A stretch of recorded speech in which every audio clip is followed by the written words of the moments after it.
السلام عليكم ورحمة الله وبركاته. بسم الله الرحمن الرحيم.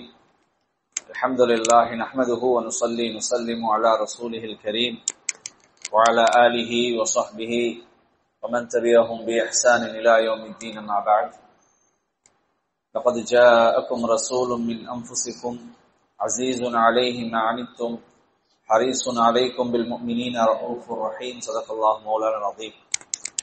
கண்ணியமான நண்பர்களே, அல்லாஹ்வுடைய நல்லடியார்களே, தாய்மார்களே, சகோதரிகளே, அல்லாஹு ஜல்ல ஜலாலுஹு அம்ம நவாலுஹு அவன் கொண்ட பேரன்பின் காரணத்தினால அவனுடைய மார்க்கத்தினுடைய சில விஷயங்களை படிக்கிறதுக்கு விளங்குறதுக்கு சந்தர்ப்பங்கள் எங்களுக்கு தந்திருக்கிறான். அல்ஹம்துலில்லாஹ். தாய்மார்களே, சகோதரிகளே, இன்றைய பாடம் கொஞ்சம் பெரிதாக இருக்கிறதுனால நேரடியாக தலைப்புக்குள்ளால போகலாம் என்று நினைக்கிறோம். அல்லாஹ் எங்கள் எல்லோருக்கும் ஒரு கண்ணியமான மார்க்கத்தை தந்து, இந்த மார்க்கத்துல எங்களுக்கிட்ட இருந்து எதிர்பார்க்கிற ஒரு விஷயம் என்னென்றா, நாங்க எல்லாரும் சுகதேகிகளாக நல்ல கண்ணியவான்களாக வாழணும் என்றதுதான். எந்த அளவுக்கு என்றா, சையதுனா மூசா அலைஹிஸ்ஸலாத்து வஸ்ஸலாம் அவங்கள பத்தி ஒரு சரித்திரம் எழுதப்பட்டிருக்குது. அவங்க ஒரு தடவை அல்லாஹ் இடத்துல கேட்டாங்களாம், யா அல்லாஹ், நான் உனக்கிட்ட ஒரு விஷயம் கேட்கிறேன். அதாவது தப்பித்தவறி மூசாவாகிய நான் அல்லாஹுவாகவும் அல்லாஹுவாகிய நீ மூசாவாகவும் இருந்தால் நீ என்னிடத்துல எதை கேட்பாய் என்று மூசா அலைஹிஸ்ஸலாம் அல்லாஹ் தாலா கிட்ட கேட்கிறாங்க.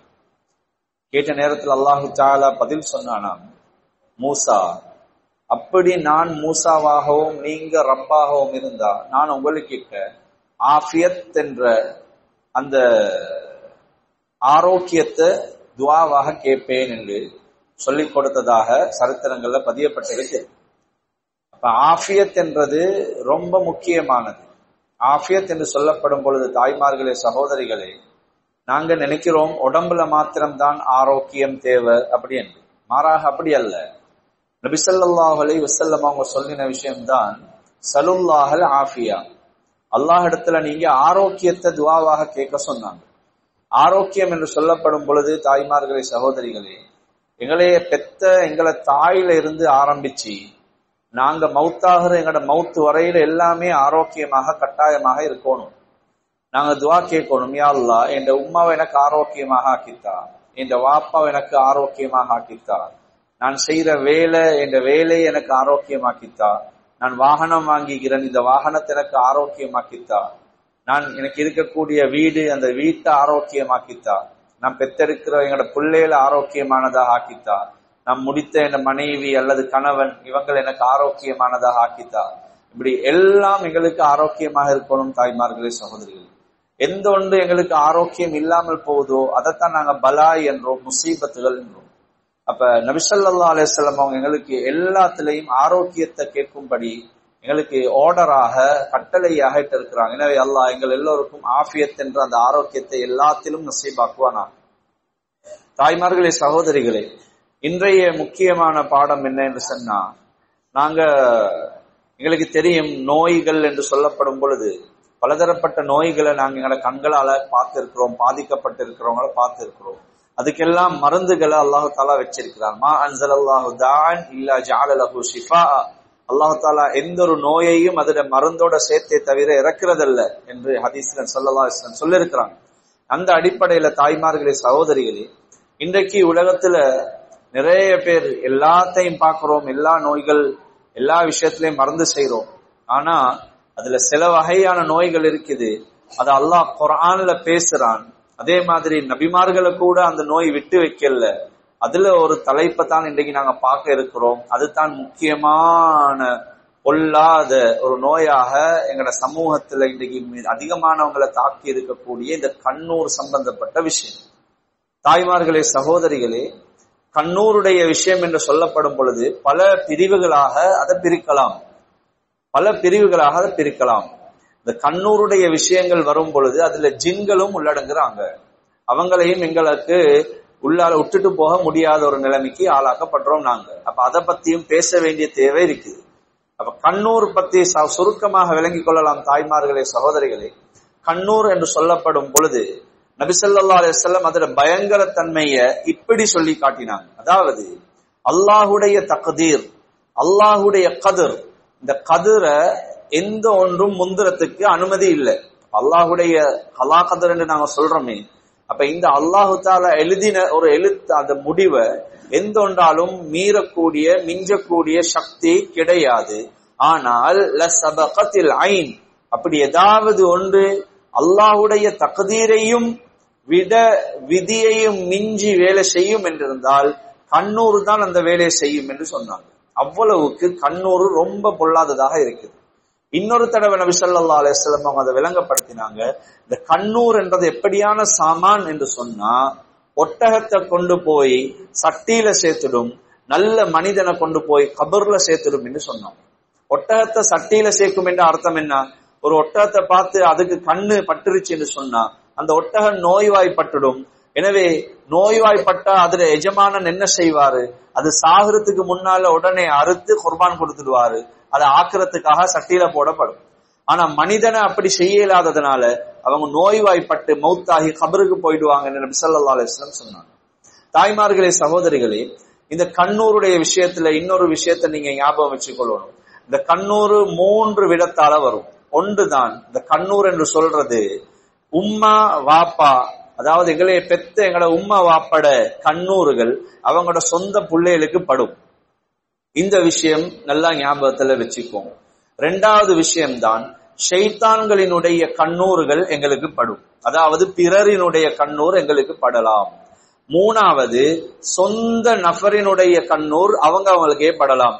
ஒருத்தர் அழகா இருக்கிறாரு, அவர் கண்ணாடிய பாக்குறாரு, நான் எவ்வளவு பசுந்தா இருக்கிறேன், நான் தான் பசுந்து, என்னைய விட பசுந்து இல்ல, இப்படி என்று சொல்லப்படும் பொழுது தாய்மார்களே, சகோதரிகளே, அவருடைய கண்ணூர் அல்லது அந்த பெண்மணியினுடைய கண்ணூர் அவங்களுக்கே படும். அதனால தான் கண்ணாடி பார்க்கிற நேரத்திலையும் கூட நபி ஸல்லல்லாஹு அலைஹி வஸல்லம் அவங்க எங்களுக்கு எங்கட பெருமைய பேசுறதுக்கு சொல்லல. மாறாக கண்ணாடி பார்க்கும் பொழுது, முகம் பார்க்கும் பொழுது ஓதப்படுற துவா தான் அல்லாஹும்ம அன்த ஹஸ்ஸன்த ஹல்கி, யா அல்லாஹ், நான் அழகு அல்ல, நான் பசுந்து அல்ல, மாறாக நீ தான் என்னை என்ற படைக்கோலத்தை அழகாக்கி இருக்கிறாய். இப்படி சொல்லப்படும் பொழுது நான் அழகு இல்லை என்று தான் வரும். நான் அழகு இல்லை, அல்லாஹ் நீ அழகாக்கிறாய், அதனால அதுல எனக்கு கண்ணூர் பட வாய்ப்பு இல்லை. இதனால தான் நபி ஸல்லல்லாஹு அலைஹி வஸல்லம் அவங்க எங்களுக்கு அந்த துஆக்களை சொல்லி தந்திருக்கிறாங்க. அல்லாஹ் எங்கள் எல்லாருக்கும் பூர்த்தியான விளக்கத்தை நசீபாக்குவானாக. அதே மாதிரி தாய்மார்களே, சகோதரிகளே, 1வது வகையை நான் சொன்னேன், அதாவது தாய் தந்தையருடைய கண்ணூர் பிள்ளைகளுக்கு படும். அப்ப அது எப்படி என்று சொன்னா, எது 1வது விளங்கிக்கோங்க இந்த விஷயத்த. கண்ணூர் என்று சொல்றதும் பொறாமை என்று சொல்றதும் ரெண்டும் வேற 2 சாமான்கள், தனித்தனியான விஷயங்கள். அதுல இந்த பொறாமை மற்றது சூனியம், இந்த சிஹ்ர விட பொல்லாததுதான் இந்த கண்ணூர். காரணம் என்ன?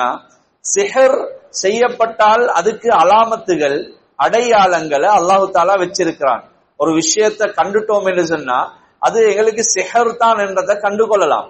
ஆனால் கண்ணூர் பற்றிச்சா இல்ல என்றது யாராலையும் கண்டுகொள்ள முடியாது. அதனால தான் இமாம்கள் எங்களுக்கு சொல்லி தராங்க, இந்த சிஹரை விட, இந்த சூனியம் என்று சொல்லப்படக்கூடிய பொல்லாத பயங்கரமான விஷயத்தை விட பயங்கரமானது தான் இந்த கண்ணூர் என்று சொல்லப்படக்கூடியது. தாய்மார்களே, சகோதரிகளே, இன்னொரு விஷயத்தையும் உங்களுக்கு ஞாபகப்படுத்துறேன். இப்ப நாங்க இந்த இடத்துல பயான்ல பேசிக்கொண்டிருக்கிறது எந்தொன்றும் எங்கட சொந்த வார்த்தைகள் அல்ல. மாறாக இன்றைக்கு அரபு நாடுகள்ல, அதாவது சவுதி போன்ற முக்கியமான நாடுகள்ல மூத்த இமாம்கள் நிறைய இன்றைக்கு இதுவரை பத்தி பேசியிருக்கிறாங்க. அவங்க சொல்ற, அவங்க எங்களுக்கு படித்து தந்த பல விஷயங்களை தான் இந்த இடத்துல உங்களுக்கு முன்னால பேசிக்கொண்டிருக்கிறோம் என்றதையும் தாழ்மையாக ஞாபகப்படுத்திக் கொள்ள விரும்புகிறோம். தாய்மார்களே, சகோதரிகளே, அதே மாதிரி இந்த தாய் தந்தையுடைய கண்ணூர் என்று சொல்லப்படும் பொழுது உம்மாவும் வாப்பாவும் பெத்த பிள்ளைக்கு பொறாமப்பட மாட்டாங்க. ஆனாலும் அவங்களோட பார்வையில சில நேரத்துல சில சின்ன கோணல்கள் வந்தாலும் கூட அந்த புள்ளைய அது தாக்குறதுக்கு ஆரம்பிச்சிடும். உம்மா வாப்பா யோசிப்பாங்க, வீட்டுள்ளுக்கே இருக்கிற புள்ள யாரோட கண்ணு பட்டுச்சு என்றெல்லாம் யோசிக்கும் பொழுது அது சொந்த உம்மட சொந்த வாப்பட கண்ணூர் பிள்ளைக்கு பட்டிருக்கலாம். அதனால தான் இந்த விஷயங்கள் நடக்காம இருக்கிறதுக்காக வேண்டி இந்த பயணங்கள் போனாலும் கூட, இந்த கல்யாண வீடுகள் அல்லது வேற எங்கேயாலும் சுத்துறதுக்கு நாங்க போறோம், எங்கட மாப்பிள்ளையோட, எங்கட பொண்டாட்டியோட, எங்கட குடும்பத்தோட போறோம். இந்த போயிட்டு வந்து வாட்ஸ்அப்புகள்ல, பேஸ்புக்குகள்ல இது போடவானம் என்ற காரணம் இதுகளுக்குத்தான். அதனால இந்த விஷயங்களை ரொம்பவும் பயந்து கொள்ளணும். அதை போட்டுட்டு துஆவுதத்துல அர்த்தம் கிடையாது. ஒன்னாவது நாங்க யோசிப்போம், ஏன் அதை போடணும், அதுல என்ன பலன் இருக்குது? எங்களை பாக்குறவங்க எல்லாரும் வந்து துஆ செய்வாங்கன்னு நாங்க நினைக்கிறோமா? நாங்க நல்ல ஒரு சாப்பாடை தின்னலாம், சாப்பாடை போட்டோ பிடிச்சி போடுறோம். நல்ல ஒரு பயணம் போயலாம், அதை போட்டோ பிடிச்சி போடுறோம். தாய்மார்களே, சகோதரிகளே, நல்லா இது நிறைய உலமாக்கள் ஹஸ்ரத்மார்கள் பயான்கள்ல சொல்றது என்றாலும் சுருக்கமாக தலைப்புக்குள்ள சொல்றேன். நாங்க வந்ததுக்கு பின்னால நாங்க தின்ற சாப்பாட 1000 கணக்கு, 2000, 5000, 10,000 என்று நாங்க நல்ல சாப்பாடு ஒன்று தின்றுட்டு வந்திருப்போம். அதை நாங்க எங்கட குரூப்புகள்ல ஷேர் பண்ணுவோம். நாங்க பண்ண முந்தி கொஞ்சம் யோசிக்கணும், இந்த குரூப்ல இருக்கிற எல்லாருமே பணக்காரர்களா அல்லது இதை பாக்குறவங்க எல்லாருமே வசதி உள்ளவங்களா? எத்தனையோ குடும்பத்துல இருக்கிறவங்க அவங்களுக்கு ஒரு பயணம் போறதுக்கு கூட வசதி இல்லாம இருக்கிறாங்க. அப்ப அப்படி இருக்கும் பொழுது நானும் என் மனைவியும் போய் சாப்பிட்ட சாப்பாடை பார்த்து அவங்க எப்பயாவது மாஷா அல்லாஹ் நல்லா திண்டிக்கிறாங்கப்பா, அல்லாஹ் இவங்க மேலும் மேலும் தின்றதுக்கு பரக்கத் செய்யட்டும் அப்படி துஆ கேட்பாங்கன்னு நாங்க நினைக்கிறோமா? சத்தியமாக அதுக்கு வாய்ப்பு கிடையாது. அதனால இதுக்கு சொல்றது, தமிழ்ல சொல்லுவாங்க, சொந்த சல்லியில சூனியம் வச்சு கொள்றது. எனவே அதை நாங்க திண்டுட்டோம், அல்ஹம்துலில்லாஹ் அல்லதி அத்ஆமனா வஸகானா ஓதிட்டோமா, அல்ஹம்துலில்லாஹ், அதை மறந்துடணும். அதை நாங்க மத்தவங்களுக்கு போட்டு காட்டி, அதை பேஸ்புக்ல போட்டு, குரூப்ல போட்டு, அது நல்லம் இல்லை. அதனால தான் தின்ற சாப்பாடுகள் எல்லாம் வயிற்றோட்டமாகவும் இன்னும் இல்லாத பொல்லாத கண்ணுக்கு விளங்காத நோய்களும் இப்படி எல்லாம் வரும் பொழுது, தாய்மார்களே, சகோதரிகளே, இந்த விஷயங்களை நன்றாக ஞாபகம் வச்சுப்போம். இதே மாதிரி தான் அடுத்த சப்ஜெக்ட நல்லா நான் ஞாபகம் வச்சுக்கணும். தாய்மார்கள், சகோதரிகளே, இந்த விஷயத்துல இன்னொரு முக்கியமான விஷயம் தான் நாங்க சொன்ன ஆரம்பத்துல ஜின்களுடைய விஷயம் என்று சொல்லி பேசினோம். ஜின்களுடைய விஷயம் என்று வரும் பொழுது இதை நான் மிச்சம் டீப்பாக ஆழமாக பேச பயப்படுறேன். என்றாலும் கூட சில முக்கியமான விஷயத்தை ஞாபகப்படுத்துறோம். தாய்மார்களே, சகோதரிகளே, நாங்க எல்லாம் வீட்டுல வாழக்கூடியவங்க. இந்த ஜின்களை நபி ஸல்லல்லாஹு அலைஹி வஸல்லம் அவங்க 5 வகையாக பிரித்து காட்டினாங்க. இந்த ஜின்கள் என்று சொல்லப்படும் பொழுது 5 வகையானவங்க இருக்கிறாங்க. ஒன்னாவது தான் அது ஜின். ஜின் என்று தனி வகை ஒன்று இருக்குது. இவங்களும் எங்களையோட படைக்கப்பட்டவங்க. சில மக்கள் சொல்றாங்க ஜின் என்று சொல்லி இல்ல அப்படின்றாங்க. நவுதுபில்லா. அல்லாஹ் அப்படி யார் இல்லை என்று சொல்றாங்களோ அவங்க எல்லாம் குர்ஆனுக்கு வெளியில போயிட்டாங்க. காரணம், அல்லாஹ் குர்ஆன்ல சொல்றான், வமா ஹலக்துல் ஜின்ன வல் இன்ஸ, நான் ஜின்களையும் மனிதர்களையும் தான் படைச்சேன். அப்ப எங்களை விட முந்தி ஜின்களை தான் அல்லாஹ் படைச்சான். அதுக்கு பின்னாலதான் எங்களை படைச்சிருக்கிறான். அல்லாஹ் குர்ஆன் ஆயத்தை சொல்றான், வமா ஹலக்துல் ஜின்ன வல் இன்ஸ இல்லா லியஅபுதூன், இந்த ஜின்களையும் மனிதர்களையும் என்னைய வணங்குறதுக்காகத்தான் நான் படைத்திருக்கிறேன். அப்ப ஜின்களும் எங்களை மாதிரி தான்.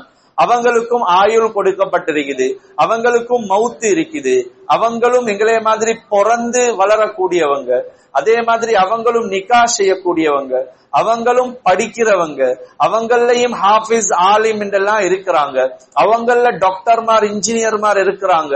இதெல்லாம் அல்லாஹ் குர்ஆன்ல பேசுறான். இதே மாதிரி அவங்களையும் முஸ்லிம் காஃபிர் என்றெல்லாம் ஈக்கிறாங்க. எல்லா வகையானவங்களும் ஈக்கிறாங்க. நீங்க நம்பினாலும் இல்லாவிட்டாலும் முஸ்லிம்கள்ல ஜின்கள் இருக்கிறத போல அதே மாதிரி சாலிஹான ஜின்கள் இருக்கிறாங்க, சாலிஹ் இல்லாத கைரு சாலிஹான தொழாதவங்க அப்படியானவங்க இருக்கிறாங்க, சிங்கள ஜின்கள் இருக்குது, கிறிஸ்டியன் ஜின்கள் இருக்குது, இப்படி மஜூசியான ஜின்கள், இப்படி ஒவ்வொரு வகையான ஜின்களும் உலகத்துல வாழ்ந்து கொண்டுதான் இருக்கிறாங்க, இன்னமும் இருக்கிறாங்க. ஜின்களினுடைய விஷயங்கள் நல்ல சுவாரஸ்யமான சில விஷயங்களை ஞாபகப்படுத்தலாம் நினைக்கிறேன். ஒன்னாவது விளங்கிக் கொள்வோம், இந்த ஜின்களுக்கு அல்லாஹ் தஆலா 5 வகையா பிரிச்சான் என்றோம். ஒன்று ஜின்கள், இந்த ஜின் என்ற தனி வகை.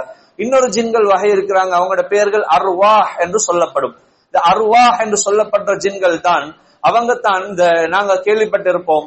கொஞ்சம் எங்களுக்கு நாங்க ஒரு 20-25 வருஷம் முன்னால யோசிச்சா எங்கட இந்த மூத்த உம்மம்மார், எங்கட இந்த வாப்புமார் சொல்லுவாங்க, இந்த 5-6 மணி பிந்தும் பொழுது, சாயுங்காலம் ஆகும் பொழுது பிள்ளைகளை வெளியில விடவானம் என்றுவாங்க. ஏன் காரணம், பச்சி பறக்குது என்றுவாங்க, அல்லது இப்படி இப்படி என்ன சரி ஒன்றை செய்து ஷைத்தான் கதையெல்லாம் சொல்லுவாங்க. இந்த ஜின்கள் தான் அந்த நேரத்துல சுத்துவாங்க. இவங்கட பாதிப்பு பிள்ளைகளுக்கு வரும். இவங்கட பாதிப்பு 2 வகையானவங்களுக்கு அதிகமாக வரும். ஒன்றுதான் பிள்ளைகளுக்கு, சின்ன பிள்ளைகளுக்கு வரும். ரெண்டாவது யாருக்கு இவங்கட பாதிப்புகள் வரும் என்றால் தாய்மார்களே, சகோதரிகளே, அதாவது புதிதாக கொமராகின பெண் பிள்ளைகளுக்கு வரும். புதிதா கொமராகின வயது அடைந்த இந்த பெண் பிள்ளைகளுக்கு வரும். அது ஏன் காரணம் என்றதையும் சொல்லிக் கொள்ளலாம் என்று ஆசைப்படுறேன். அது ஏன் காரணம் என்றா, தாய்மார்களுக்கு தெரியும், வயது வந்த பெண் பிள்ளைகள் என்று சொல்லப்படும் பொழுது அவங்களுடைய மாதாந்த ஒதுக்கீடு இருக்குது. எனவே இந்த புதிதா குமராக இருக்கக்கூடிய பிள்ளைகளுக்கு அவங்களுக்கு சரியாக சுத்தத்தினுடைய முறைகள் இன்னும் படித்திருக்க மாட்டாங்க. எப்படி சுத்தமாகிற முறைகள் அவங்களுக்கு தெரியாததுனால உடனடியாக அந்த தாக்கம் அவங்களுக்கு அந்த அர்வாஹ் என்ற ஜின்களின் மூலமாக ஏற்படும். எனவே இதுதான் இரண்டாவது ஜின் வகை. ஒன்னாவது ஜின், இரண்டாவது ஜின்களோட வகை யாருண்டா அர்வாஹ். மூணாவது நபி ஸல்லல்லாஹு அலைஹி வஸல்லம் அவங்க சொன்னாங்க ஜின்களோட வகை தான் அவங்களுக்கு சொல்லப்படும் ஆமிர். ஆமிர் என்ற ஜின்களை தான் சொல்றது. அதாவது வீடுகள்ல பாலடைந்த வீட்டுகளை ஆதிக்கம் கொள்ளக்கூடிய ஜின்களோட பேர் தான் இந்த ஆமிர்கள். ஆமிர், அவாமிர் இப்படி சொல்லப்படும். இவங்களுக்கு தான் அதனால தான் சொல்றவங்க விஷயம். உதாரணத்துக்கு நாங்க ஒரு 40 நாள் ஜமாத் போறதாக இருந்தாலும் அல்லது ஒரு 4 மாசம் ஜமாத் போறதாக, ஏன் அவ்வளவு தேவையில்லை, ஒரு 10 நாளைக்கு நாங்க வெளியில எங்க சரி போறதாக இருந்தாலும் எங்களை அண்டை வீட்டுல இருக்கிறவங்களுக்கு பக்கத்து வீட்டுல இருக்கிறவங்களுக்கு சரி நாங்க சொல்லணும், எங்களோட வீட்டுல லைட்டை கொஞ்சம் போட்டுடுங்க, அடிக்கடி கொஞ்சம் துறவுங்க, மூடுங்க. ஏன் வீட்டுல நடமாட்டம் இருக்கிறத காட்டணும். ஏன் பாலடைந்த வீட்டை அவங்க பிடிச்சு கொள்வாங்க. ஆமிர் என்று சொல்லப்படும். இதுக்கு நல்ல ஒரு சரித்திரம் தான். நபி ஸல்லல்லாஹு அலைஹி வஸல்லம் அவங்களோட காலத்துல தபூக் யுத்தம் நடந்து கொண்டிருக்குது. தபூக்கு ஒரு சஹாபி வந்தார். அவர் புதிய மாப்பிள்ளை, அவர் கல்யாணம் முடிச்சு புதுசு. எனவே அவங்க வந்த நேரத்துல நபி ஸல்லல்லாஹு அலைஹி வஸல்லம் அவங்களுக்கு சொன்னாங்க, யா ரசூலல்லாஹ், எனக்கு என் மனைவியை பார்க்கணும் போல இருக்குது, எனக்கு வீட்டுக்கு போறதுக்கு அனுமதி தாங்களே என்று சொன்ன நேரத்துல போர்ல நடந்து கொண்டிருக்கிற நேரத்துல நபி ஸல்லல்லாஹு அலைஹி வஸல்லம் அவங்க சொன்னாங்க, சரி நீங்க போயிட்டு வாங்க என்று சொல்லி அந்த சஹாபிய வீட்டுக்கு அனுப்பி வச்சாங்க. இப்ப இந்த சஹாபி வீட்டுக்கு வாராரு. வார நேரத்துல பார்த்தா, இப்ப ஆசையோட வாராரு, மனைவிய பார்க்கணும். வார நேரத்துல பார்த்தா புதிய பொண்டாட்டி, புதுசா கல்யாணம் முடிச்சிட புதிய மணப்பெண், அவ வீட்டுல இருந்து வெளியில இறங்கி கத்தி கொண்டிருக்கிறான், என்னமோ சொல்லி கத்தி கொண்டிருக்கிறான். இப்ப இந்த சஹாபிக்கு சரியான கோபம் வந்துருச்சு. வாளை உருவி கொண்டு வந்தாரு. நான் உன்னைய பார்க்க ஆசையோட வந்தா, நீ வீட்டுக்கு வெளியே இறங்கி கத்தி கொண்டிருக்கிறாய், உன்னை வெட்ட போறேன் என்று சொல்லி வாளை உருவி கொண்டு வந்த நேரத்துல அந்த மனைவி சொன்னா, அல்லாஹ்வுடைய அடியானே, யா அப்துல்லா, அல்லாஹ்வுடைய அடியானே, கொஞ்சம் மீறி அவசரப்படாத, நீ வீட்டுக்குள்ள போ, கொஞ்சம் போயிட்டு ரூம்ல பாரு என்ன பிரச்சனை என்று. அப்ப சொன்ன நேரத்துல கணவன் அந்த சஹாபி ஓடோடி போறார் ரூமுக்குள்ள. போய் பார்த்தா அவங்களோட படுக்கை அறையில அவங்களோட படுக்கைக்கு மேலால ஒரு பாம்பு படம் எடுத்து கொண்டு இருக்குது. இந்த பாம்பை கண்ட உடனே அந்த சஹாபிக்கு கோபம் வந்துருச்சு. இந்த பாம்பால தானே என் மனைவி வீட்டுல இருந்து வெளியே வந்தா. உடனே அந்த பாம்பு வாழை ஓங்கினவரு அந்த பாம்பை வெட்டுறதுக்கு ஓங்கினாரு. அந்த பாம்பும் பாயுது, இவரும் ஓங்கி வெட்டுறாரு. அந்த பாம்பும் வெட்டி பட்டுச்சு. அதோட அந்த பாம்போட கொத்து இவர் பட்டுச்சு. 2 பேரும் மௌத்தாவறாங்க. பாம்பும் செத்துருச்சு, இந்த சஹாபியும் ஷஹீதானாங்க.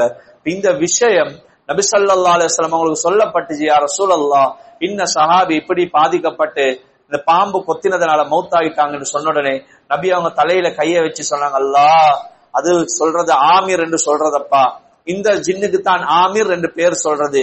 அது வீடுகளுக்கு வரக்கூடியது.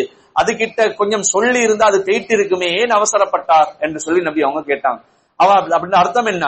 அப்படியான அடிப்படையில எங்கேயாவது நாங்க திடீரென்று வீட்டுக்குள்ள சம்பந்தமே இல்லாத மிருகங்கள் வந்தா, திடீரென்று ஒரு பாம்பு வந்துருச்சு, அல்லது ஒரு தேல் வந்துருச்சு, அல்லது விஷஜந்தொன்று வந்துருச்சு, உடனடியாக அதுக்கு பின்னா அதாவது போயிட்டு பேசுறதுண்டா சம்மானம் கொட்டி உட்கார்ந்து அஸ்ஸலாமு அலைக்கும் சோமா இருக்கிறீங்களா இதெல்லாம் பேச தேவையில்ல.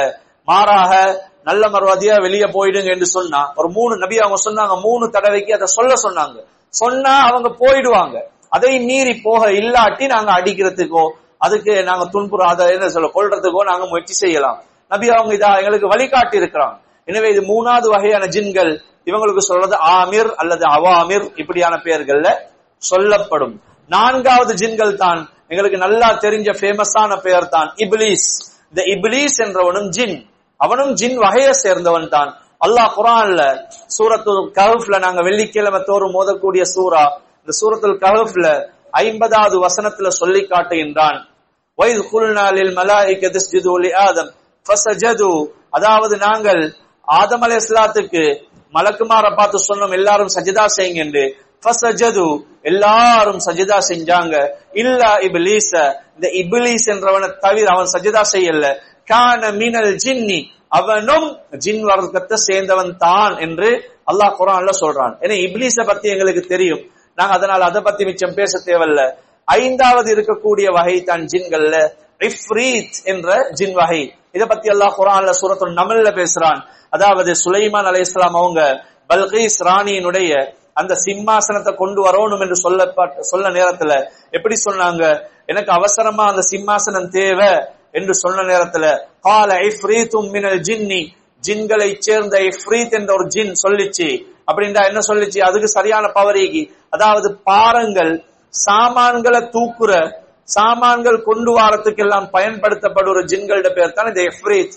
அந்த இஃப்ரீத் என்ற ஜின் சொல்லிச்சு, நீங்க உட்கார்ந்த இடத்துல இருந்து எழும்புறதுக்கு முன்னால சுலைமான் அவர்களே, நான் பல்கீஸினுடைய சிம்மாசனத்தை கொண்டு வாரேன் என்று சொன்னாங்க. அதாவது இந்த இஃப்ரீத் என்ற ஜின் வகைகளும் இவங்களும், அப்ப இந்த 5 வகையான ஜின்களும் உலகத்துல இருக்கிறாங்க.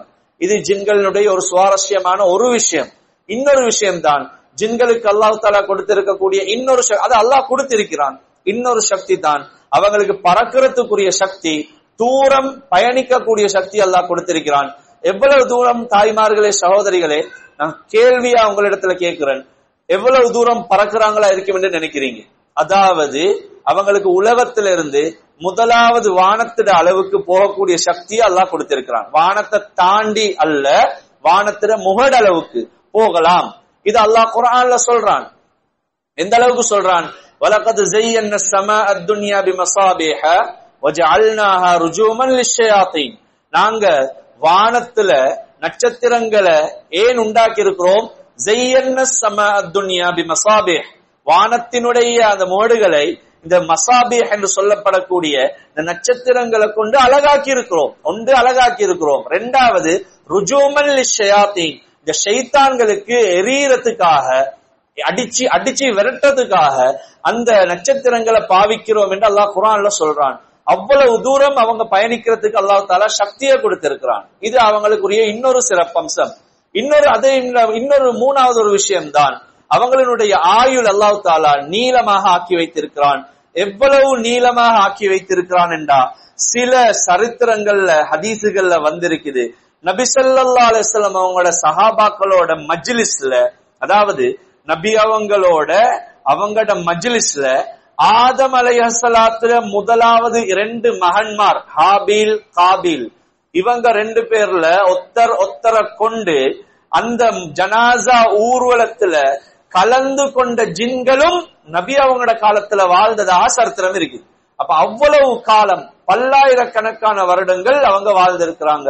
இப்பயும் இந்த காலங்கள்லயும் சில மூத்த உலமாக்கள் சில விஷயங்களை கண்டறிந்ததுனால ஆயிஷா நாயகி அவங்களோட அல்லது அதுக்கு பின்னால வந்த சஹாபாக்களோட வாழ்ந்த சில ஜின்களை அவங்க அறிமுகமாகினதாக சில விஷயங்களை நாங்க கேள்விப்பட்டிருக்கிறோம். அல்லாஹு ஆலம். என்றாலும் ஆனால் நபி ஸல்லல்லாஹு அலைஹி வஸல்லம் காலத்துல முன்னால வாழ்ந்த பல மூசா அலைஹிஸ்ஸலாத்து காலத்துல வாழ்ந்த ஜின்கள் நபி அவங்களோட காலத்துல இருந்திருக்கிறாங்க.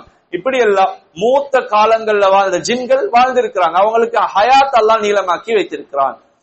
இன்னொரு சிறப்பம்சம் தான், இதுதான் அதிகமான சமுதாயத்தில் இருக்கிற அதிகமான மக்கள் மாற்றி விளங்கினாங்க ஜின்களை பத்தி. அதாவது ஜின்களுக்கு மறைவான விஷயங்கள் தெரியும் அப்படி என்ற ஒரு விஷயம், அது சத்தியமாக தெரியாது.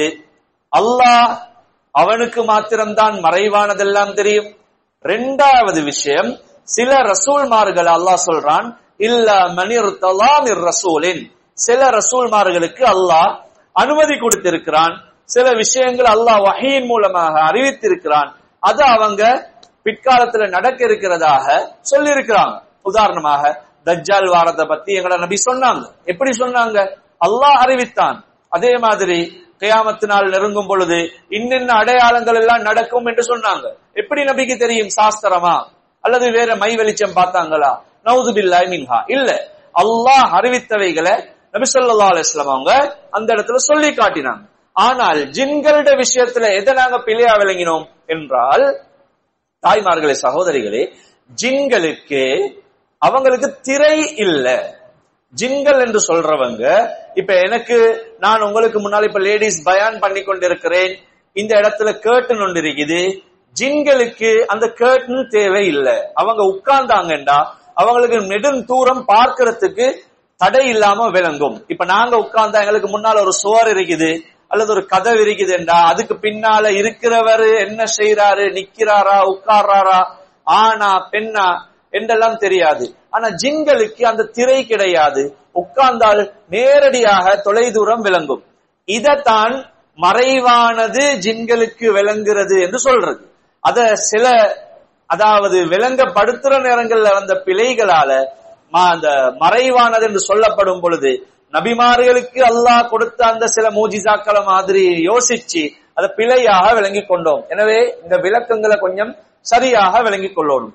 தாய்மார்களே, சகோதரிகளே, அதே மாதிரி இந்த விஷயங்களை நாங்க விளங்கி கொண்டோம். இது நான் நினைக்கிறேன் போதும் என்று நினைக்கிறேன். ஜின்களுடைய விஷயத்துல இவங்களுடையும் கண்ணூறுகள் எங்களுக்கு படும்.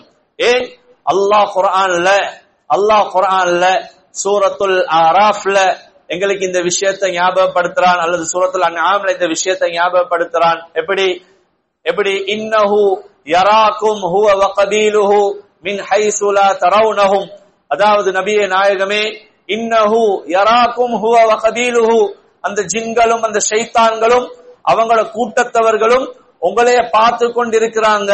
மின் ஹைசு லா தரவுனஹும், ஆனா நீங்க அவங்கள பாக்குறீங்கல்ல, உங்களுக்கு அவங்களோட கண்களை விளங்குதில்ல, அவங்க எல்லாரும் உங்களை பார்த்து கொண்டிருக்கிறாங்க என்று நபி ஸல்லல்லாஹு அலைஹி வஸல்லம் அவங்களுக்கு அல்லாஹ் தஆலா குர்ஆன்ல சொல்லி காட்டுகின்றான். எனவே எங்களுடைய செயல்கள், நடவடிக்கைகள் எல்லாம் இவங்க எல்லாரும் பார்த்து கொண்டிருக்கிறாங்க. அதனால தான் வீட்டுல சாப்பாடு அடிக்கிற நேரங்கள்லையும் கூட பிஸ்மில் சொல்லி சாப்பிட சொல்லப்பட்டிருக்க காரணம் ஏண்டா தாய்மார்களே, சகோதரிகளே, இவங்களும் சேர்ந்து எங்களோட சாப்பிடுவாங்க. இப்ப நாங்க முக்கியமான விஷயத்துக்கு வாரோம். தாய்மார்களே, சகோதரிகளே, எங்களோட சாப்பாடு விஷயங்கள், வீட்டினுடைய நிலைமைகள், நான் ஆரம்பத்திலையும் சொல்லப்பட்டதை போல இந்த இடத்துல ஒரு சில விஷயங்களை முக்கியமாக ஞாபகப்படுத்துறேன். இந்த இடத்துல பூர்த்தியாக எனக்கு எல்லாத்தையும் பேசுறதுக்கு நேரம் அவகாசம் கிடைக்காது. மாறாக இந்த விஷயங்களை நாங்க ஒரு எங்களோட பள்ளிவாசல்கள்ல ஃபிக்ஹ் வகுப்புல நடாத்தாட்டப்பட்ட அந்த விஷயங்கள்ல பேசி இருக்கிறோம். இன்ஷா அல்லாஹ் பிறகு உங்களுடைய சகோதரர்களை அவங்களை அணுகி அதோட ரெக்கார்டிங்களை கொஞ்சம் கேட்டு தெளிவுகளை பெற்றுக்கொள்ளுமாறு வேண்டிக் கொள்கிறோம். இப்ப நாங்க சொல்லப்படுறது முக்கியமான சில விஷயங்களை மாத்திர ஞாபகப்படுத்துறோம். அதாவது வீடுகள்ல நீங்கள் இருக்கும் பொழுது வீடுகள்ல கட்டாயமாக ஷைத்தானுக்கு இடம் கொடுக்காமல் பாதுகாத்துக்கோங்க. காரணம், வீட்டுல நாங்கள் சாப்பிடும் பொழுது பிஸ்மில் சொல்லாவிட்டால் எங்களோட சாப்பாட்டுல ஷைத்தானும் பங்கெடுக்கிறதாக நபி ஸல்லல்லாஹு அலைஹி வஸல்லம் அவங்க சொல்லி இருக்கிறாங்க. இது நடந்தே தீரும். தாய்மார்களே, சகோதரிகளே, நாங்க வீடுகள்ல செய்யக்கூடிய சில விஷயங்கள் ஒன்றுதான். எங்கட வீடுகளை பார்த்தா இந்த எச்சிபிகான் கோப்பைகள் கழுவுறது சரியான பலவீனமாக இருக்குது. சில வீடுகள்ல பார்த்தா நேற்று இரவு சாப்பிட்டது அது நாளைய காலை வரையில வைக்கிற அளவுக்கு நாங்க பார்த்திருக்கிறோம். இன்னும் சில விஷயங்களை பார்த்திருக்கிறோம். காலையில டீ குடிச்ச அந்த கப்ப அந்தியில திரும்பவும் வீட்டுக்கு ஆண் வந்து தேத்தண்ணி தாங்க என்று கேட்கும் பொழுது கழுவுற நிலைமைகளையும் யோசிச்சிருக்கிறோம். இது ரொம்ப ஆபத்தான விஷயம். காரணம், நபி ஸல்லல்லாஹு அலைஹி வஸல்லம் சொன்னாங்க, நாங்க வைக்கிற மீதமானதுகளை ஷைத்தான்கள், ஜின்களுக்கு அல்லாஹ் சாப்பாடாக ஆக்கி வைத்திருக்கிறான். எனவே நாங்க மீதம் வச்சா அத அவங்க சாப்பிடுவாங்க. இப்ப நாங்க திரும்பவும் அதுல போய் கை கழுவுறதோ அல்லது அதுல போய் திரும்பவும் கை போடுறதோ, இப்ப அவங்க சாப்பிட்டு கொண்டிருக்கிறத நாங்க டிஸ்டர்ப் பண்றோம், குழப்புறோம். எனவே அவங்களினுடைய இப்ப எப்படி நானும் நீங்களும் சாப்பிடும் பொழுது எங்களே யாராவது குழப்பினா கோபம் வருமா இல்லையா? எங்களோட சாப்பாடை யாராவது தட்டி கழிச்சா எங்களுக்கு கோபம் வருதா இல்லையா? இதே மாதிரி அவங்க சாப்பிடும் பொழுது அவங்கள குழப்பினா, அதனால தான் எங்களுக்கு இஸ்லாம் வழிகாட்டுது, எல்லாத்தையும் உடனடியாக கழுவி வைங்க. சரி, கழுவுறதுக்கு டைம் இல்ல, உதாரணத்துக்கு வீட்டுக்கு ஆட்கள் நிறைய வந்துட்டாங்க, எல்லாத்தையும் கழுவுறதுக்கு எங்களுக்கு டைம் இல்ல, கஷ்டமா இருக்குது, உடனே தண்ணி கொஞ்சத்தை எடுத்து எல்லா பாத்திரத்திலையும் ஊத்தி வச்சிடுங்க. தண்ணியை ஊத்தினாலே கழுவின மாதிரி தான். அதனால தான் நபி அவங்க சொன்னாங்க ஸல்லல்லாஹு அலைஹி வஸல்லம், குறைஞ்சது அந்த சாப்பாடு நாங்க எந்த பாத்திரத்துல சாப்பிட்டோமோ நல்லா வலிச்சு சாப்பிடுங்க. ஹதீஸ்ல வந்தீங்கி சஹாபாக்கள் அறிவிக்கிறாங்க, நபியுடைய மனைவிமார்கள் சொல்லி காட்டுறாங்க, நபி அவங்க சாப்பிட்டா நபி அவங்க எந்த பாத்திரத்துல சாப்பிட்டாங்க என்றதை கண்டு கொள்ளையில்லாத அளவுக்கு இருக்கும். அவ்வளவுக்கு வலிச்சு சாப்பிட்டு இருப்பாங்க, கழுவின மாதிரியே தான் இருக்கும், அதுல எச்சின்னு ஒன்று இருக்காது. அப்ப அந்த அளவுக்கு சொல்லப்பட்டுகிற காரணம் இதுதான். எனவே தாய்மார்களே, சகோதரிகளே, நாங்க வீட்டுக்கு ஷைத்தான காலிங் பெல் அடிச்சு இன்விடேஷன் கொடுத்து கூப்பிடுற மாதிரி ஒரு வேலை தான் எச்சிபிகான் கோப்பைகளை வைக்கிறது. இதே மாதிரி அடுத்த விஷயம்தான் இந்த கருவேப்பிலையா இருக்கலாம், ரம்ப துண்டுகளாக இருக்கலாம், அல்லது ஏனைய மிஞ்ச சாப்பாடுகளாக இருக்கலாம், அல்லது முள்ளுகளாக இருக்கலாம். நபி அவங்க தெளிவா சொல்லிட்டாங்க, முள்ளு என்று சொல்றது நாங்க சாப்பிட்டது, முட்கள் என்று சொல்றது ஜின்களினுடைய சாப்பாடு என்று சொல்லிட்டாங்க. அப்ப அதுகளை வீட்டுக்குள்ள வைக்க வேணாம், அதை உடனடியாக ஊத்த வீசுற இடத்துல வீசிடுங்க. வீசிட்டீங்களா, அந்த ஊத்த வீசின இடத்தை பார்த்து எச்சி துப்பாதீங்க. சுபஹானல்லாஹ், இதெல்லாம் ஹதீஸ்ல வந்தீங்க. அந்த ஊத்த வீசுற இடத்துக்கு எச்சி துப்பவானம் இண்டி, டாய்லெட்டுக்கு போனா டாய்லெட்ல எச்சி துப்பவானம் இண்டி. காரணம் என்ன? டாய்லெட்லயும் ஜின்கள் தான் இருப்பாங்க. அதனால தான் அந்த துஆவது சொல்லப்பட்டு, அல்லாஹும்ம இன்னி அஊது பிக மினல் குபுதி வல் கபாயிசி, ஆண் பெண் ஷைத்தான்கள் இடத்திலிருந்து நான் பாதுகாப்பு தேடுகிறேன். அப்ப அவங்க அந்த இடத்துல இருப்பாங்க, அவங்க வாசஸ்தலத்துல அவங்களோட வீட்டுல நாங்க போய் எச்சில் துப்பினா அவங்களுக்கு கோபம் வரும். இப்ப அவங்களினுடைய பாதிப்பு எங்களுக்கு உருவாகும். சுபஹானல்லாஹ். எனவே தாய்மார்களே, சகோதரிகளே, இதுகள் எல்லாம் எங்களோட வீடுகளுக்குள்ள முசீபாத்துகளை உருவாக்குறதுக்கு முக்கியமான காரணமாக இருக்கு. எனவே இந்த விஷயங்களை ஞாபகம் வச்சுக்கோங்க. எச்சிகள் இருந்தால் உடனடியாக வீசிக்கோங்க. வீசுறதுக்கு இடம் இல்லையா, வீட்டுக்குள்ள வைக்க வேணாம், வீட்டுக்கு வெளியில வைங்க. எங்களோட வீட்டுக்கு வெளியில அதை வைங்க, அதுக்குரிய இடம் ஒன்று ஏற்பாடு பண்ணி ஏதோ ஒரு அமைப்புல வச்சிடுங்க. காலை ஆயினதுக்கு அப்புறம் அதை டிஸ்போஸ் பண்ணிடுங்க, வீசி போட்டுருங்க. அதை வீட்டு ஒன்றுமே அதை செய்ய போயிட வேணாம். எனவே இந்த எச்சிலுடைய விஷயத்துல ரொம்ப பத்திரமா இருங்க. எனவே கழுவுறதுக்கு நேரம் இல்லாட்டி திரும்பவும் ஞாபகப்படுத்துறேன், கழுவுறதுக்கு டைம் இல்ல, ரேட்டாவது இருந்தாலும் தண்ணியை பிடிச்சு சரி வைங்க, தண்ணியை பிடிச்சு சரி வைங்க. அதை சும்மா எச்சியாகவே வைத்திடவானாம். அதே மாதிரி தான் தாய்மார்களே, சகோதரிகளே, அடுத்த ஒரு முக்கியமான விஷயம் தான், நாங்க இந்த பயணங்கள் போனா நபி ஸல்லல்லாஹு அலைஹி வஸல்லம் அவங்க சொன்னாங்க ஒரு இடத்துல, இந்த ஜின்கள் என்று சொல்லப்படும் பொழுது அவங்கள 3 வகையாக வேறையா, இது நான் ஆரம்பத்துல சொன்ன 5 அல்ல, 3 வகையா நபி அவங்க வேறையா பிரிச்சு சொன்னாங்க. அதுல ஒரு வகைத்தான் அதாவது அல் கிலாபு வல் ஹய்யாத் அப்படின்னு சொன்னா நாய்களும் பாம்புகளும். இப்ப நான் பாம்பு என்று சொல்லப்படும் பொழுது ஆரம்பத்துல சொன்னேன், வீட்டுக்குள்ள அந்த சஹாபிக்கு வந்த நிலைமையை பார்த்து சொன்னேன். இப்ப நான் சொல்றது நாய்களை பத்தி. இந்த நாய்களையும் நபி ஸல்லல்லாஹு அலைஹி வஸல்லம் அவங்க சொன்னாங்க, நாய்கள் ஜின்கள்ல உள்ளவங்க என்று சொன்னாங்க. அப்படின்னா எங்களோட வீட்டுல பக்கத்து வீட்டுல வளர்க்கிற நாய்கள் அதுகளை அல்ல நாங்க பேசுறோம். திடீரென்று நீங்க சாப்பிட்டு கொண்டு இருக்கிறீங்க, உங்களுக்கு முன்னால் ஒரு நாய் வருது என்று வச்சுக்கோங்க.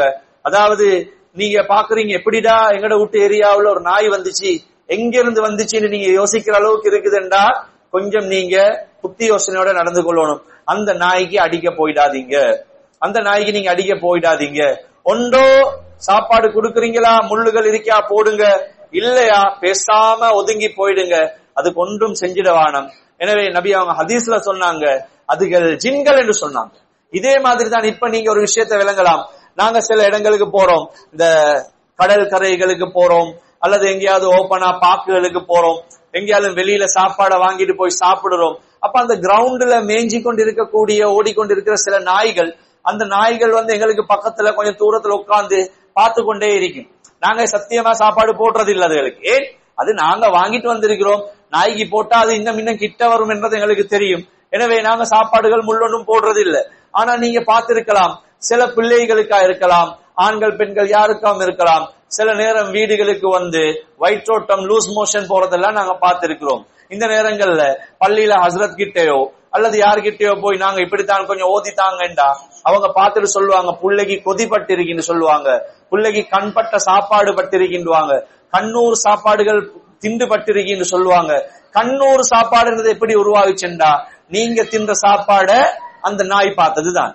நீங்க தின்ற சாப்பாட அங்க ஜின்கள், நான் ஆரம்பத்துல சொன்ன மாதிரி அல்லாஹ் குர்ஆன்ல சொல்றான், இன்னஹு யராக்கும், அவங்க பார்த்து கொண்டிருக்கிறாங்க, அவங்க பார்த்து கொண்டிருந்தது தான் உங்களோட சாப்பாட்டுக்கு பட்டது. எனவே தாய்மார்களே, சகோதரிகளே, இந்த வெளி இடங்கள்ல சாப்பிடும் பொழுது இந்த விஷயங்கள்ல கொஞ்சம் ரொம்ப பேணுதலாக இருங்க, அல்லாஹ் ரஹ்மத் செய்வார். அதே மாதிரி தாய்மார்களே, சகோதரிகளே, முக்கியமான சில விஷயங்கள் ஒன்றுதான், இந்த பசுந்தான புள்ளைகள் இருப்பாங்க. பொதுவாக புள்ளைகள் என்ற போகலே எல்லாம் பசுந்து தான், இல்லாமல் இல்ல என்றாலும் சில பிள்ளைகள் இருப்பாங்க, மாஷா அல்லாஹ் என்று சொல்லி ரொம்ப அழகா இருப்பாங்க. நாங்க பார்த்திருக்கிறோம். எங்களுக்கு எங்கட உம்மம்மார் வாப்பும்மமார் இப்ப கொஞ்சம் குறவு என்றால் இருக்குது, சில இடங்கள்ல இருக்குது என்றாலும் அதை நாங்க பார்த்திருக்கிறோம். சில பிள்ளைகளுடைய இந்த கண்ணங்குழியில அல்லது வேற எங்கட நெத்தியில அதுவல் நாங்க என்ன செய்வோம்டா, இந்த மொட்டு மாதிரி அப்படி லேசாக வச்சிடுவோம். ஒரு மாக்கொண்டு அந்த கருப்பு கலருக்கு சின்னதா ஒரு மச்சம் மாதிரி ஒரு அடையாளம் ஒன்றை வச்சுடுவோம். கருப்பு கலர்ல தான் வைப்போம். காரணம் என்ன? கருப்புல தான் வைப்போம். இது எங்க இருந்து வந்தது? ஹஜ்ரத் உஸ்மான் ரலியல்லாஹு அன்ஹு அவங்க ஒரு தடவை மதீனால ஒரு பாதையில் அப்படி போய் கொண்டிருந்தாங்க. ரஆ குலாமன் மலீஹன், இப்படியே அந்த ஹதீஸ்ல வருது, ரஆ குலாமன் மலீஹன், அழகான ஒரு புள்ளை ஒண்ட ஹஜ்ரத் உஸ்மான் ரலியல்லாஹு அன்ஹு கண்டாங்க. கண்ட உடனேயே நின்று அந்த புள்ளைய கைகிட்டால புடிச்சு அந்த புள்ளையோட உம்மா வாப்பாவையும் தேடி கூப்பிட்டு எடுத்தாங்க.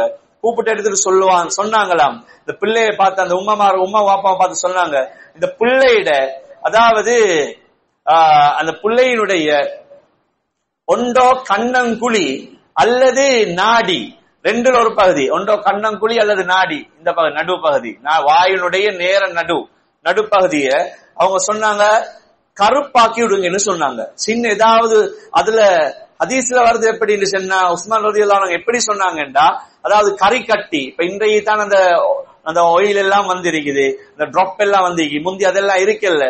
அவங்க சொன்னாங்க அடுப்புல இருக்கக்கூடிய கறி கட்டி ஒரு துண்டு எடுத்தாவது பிள்ளையினுடைய அந்த நாடியில அல்லது கன்னத்துல சின்னதாக ஒரு அதாவது என்ன சொல்ற அடையாளம் எட்டுருங்க என்று சொல்லிட்டு சொன்னாங்க. தருத்தகுல் ஐன், அதாவது நீங்க வைக்கிற அந்த அந்த அந்த மையால நீங்க வைக்கிற அந்த பாயிண்டால அந்த கண் என்ன சொல்றது, அந்த கண்ணூர் என்றது வெட்டிப்பட்டு போயிடும். ஏன் காரணம் என்றா, மனிதன் எப்பையும் அழக பாக்குறது இல்ல. நல்லா நாங்க விளங்கிக் கொள்ளணும்.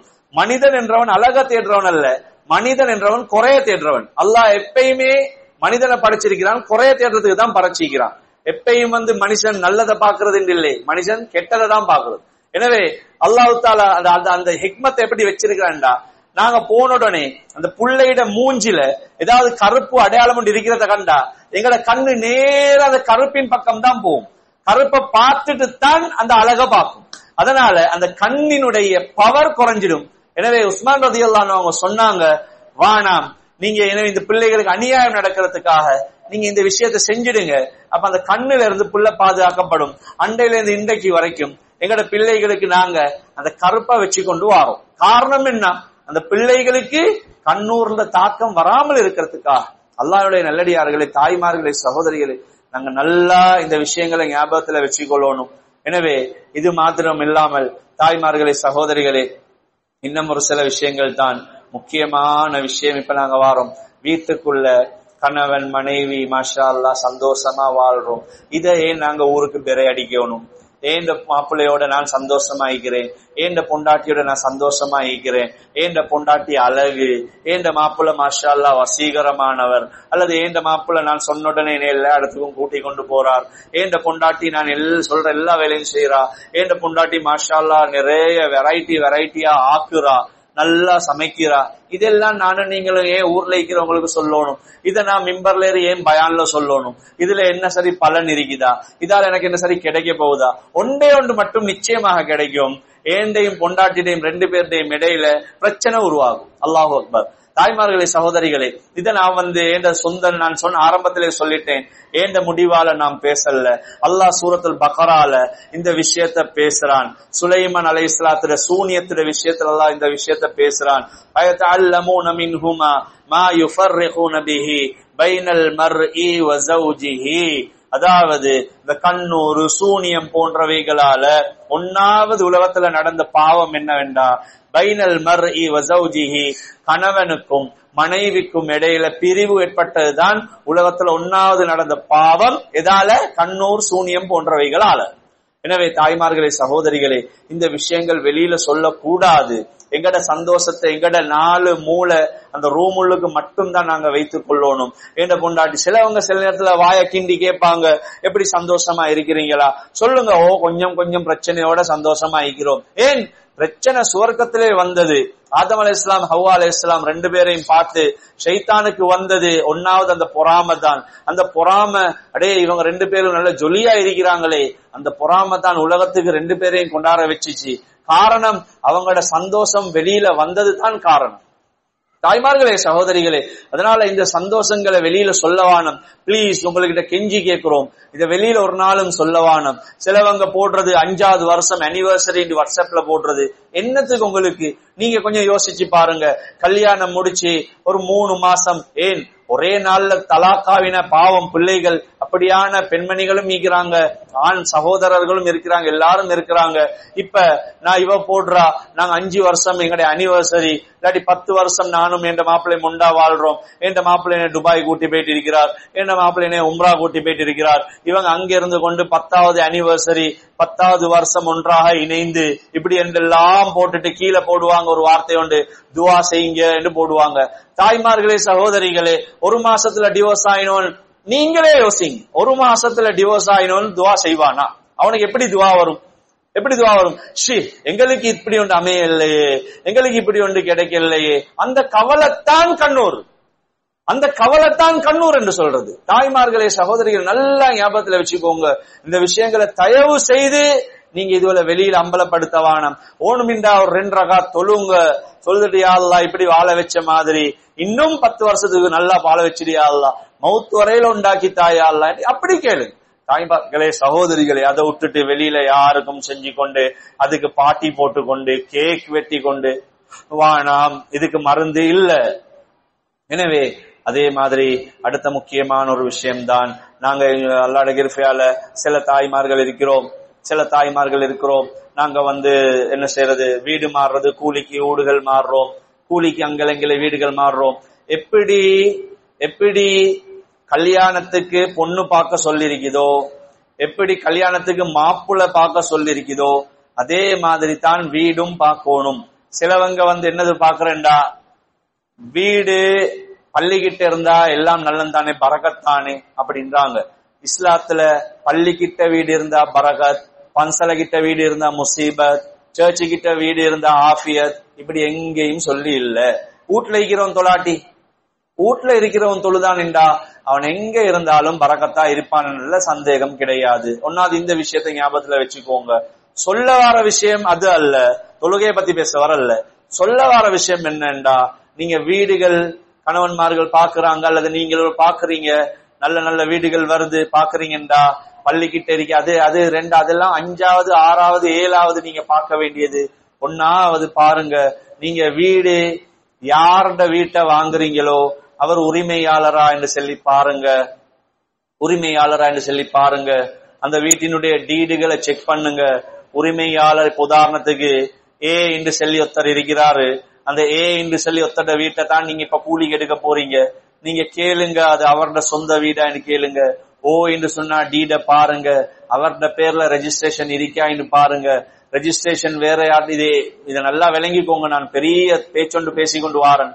அவரோட பேர்ல அந்த டீட் இல்லாட்டி பி இண்டு யாரோட சரி பேர்ல தான் ரெஜிஸ்ட்ரேஷன் இருக்கின்றா, அப்ப அந்த பி எங்க என்று விசாரிங்க. எப்படி உங்களோட கைக்கு வீடு வந்துச்சுன்னு விசாரிங்க. காரணம் என்னண்டா, வீட்டுக்குள்ள ஷைத்தானிய பிரச்சனைகள் வந்தால் பக்ரா ஓதி விரட்டலாம், ஷைத்தானிய பிரச்சனைகள் வந்தால் ஆயத்துல் குர்சி ஓதி விரட்டலாம், நோன்பு பிடிச்சி அல்லது என்னது சதகா செஞ்சு அல்லது என்னமோ ஒண்ணு செஞ்சு விரட்டலாம் என்று வச்சுக்கோங்களே, பிரச்சனை அல்ல.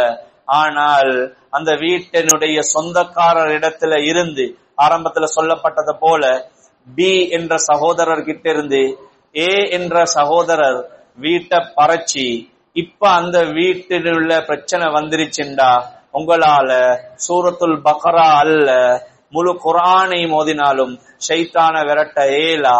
காரணம் என்னண்டா, வீட்டு சொந்தக்காரர் வேற, வீட்டு சொந்தக்காரர் அனுமதியோட இருந்தால்தான் அவர்கிட்ட இருந்து அந்த வீட்டில இருந்து ஷைத்தான விரட்டலாம். உங்களுக்கு சொன்னது விளங்கி இருக்கும். வராசத்து பிரச்சனைகள் என்று இருக்கி, பூதல் பிரச்சனை என்று நாங்க சொல்றோமே, தாய் தந்தையருடைய சொத்துல இருந்து வாரது, நானட ஊடு, தம்பி பறச்சி, தம்பி நானவ வானம் என்று விரட்டிட்டாரு. இப்ப அல்லது எப்படியோ, அல்லது தம்பிட ஊட்ட நான பறச்சி நான விரட்டிட்டாரு, இப்ப தம்பிட ஊட்ட நான கூலிக்கு கொடுக்கிறாரு. தம்பிட கோபம், தம்பிட பொறாமைகள், தம்பியினுடைய கஷ்டங்கள் அந்த வீட்டுல பிரச்சனையாக தலை தூக்கி ஆடும் பொழுது நானா இங்க இருந்து கொண்டு பக்ரா ஓதினா போமா? போக மாட்டுச்சு. அது நாங்க இல்ல, பானதுர பெரிய பள்ளி ஹசரத் அல்ல, கௌபால தொழிக்க கூடிய ஷேக் சுதைச கொண்டு ஓதினாலும் ஷைத்தான் போவாது. இதுல எந்த பிரச்சனையும் இல்ல, இதுல சந்தேகமே இல்லை. இதுல அளவே தான் வீடுகள் வாங்கப்படும் பொழுது இந்த நிலைமைகளை வாங்குங்க. சொத்து பிரச்சனைகள், உரிமைகள் இருக்கும் பொழுது, வழக்குகள் போகும் பொழுது அந்த வீடுகள்ல நீங்க போகாதீங்க, உங்களோட வியாபாரத்திலையும் தாக்கும். ஹதீஸ்ல ஸல்லல்லாஹு அலைஹி வஸல்லம் அவங்க சொன்னாங்க, அதாவது தரித்திரியம், நாங்க சுத்தமான தமிழ்ல சொன்னா தரித்திரம்,